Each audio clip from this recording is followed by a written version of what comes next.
Vamos a aprender a poner en el menú principal de Excel la pestaña de Power Pivot. Power Pivot es un complemento que te permite trabajar con grandes cantidades de datos y en principio cuando tú tienes un libro Excel, ese complemento no aparece, no está cargado.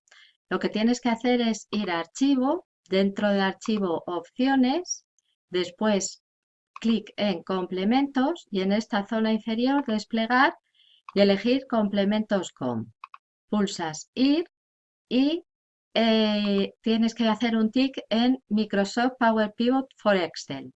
Una vez hecho esto, aceptar y vuelves al libro Excel, pero ahora ya tienes la pestaña que te faltaba. Aquí está, Power Pivot, con sus complementos, con sus iconos, de manera que puedes trabajar ya desde esta ventana o si tienes que trabajar con los datos, tendrás que ir al editor de Power Pivot simplemente pulsando en el botón Administrar.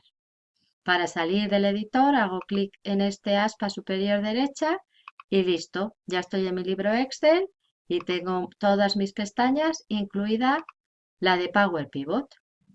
Como has podido ver, es muy fácil insertar esta pestaña y es el paso previo para poder trabajar con tus datos, crear modelos de datos, utilizar las funciones DAX, crear KPIs y un montón de acciones y operaciones que te permite Power Pivot. Espero que te sea de utilidad y pronto empieces a conocer esta potente herramienta Excel. En vídeos que se irán publicando en el canal podrás ir aprendiendo sobre el tema.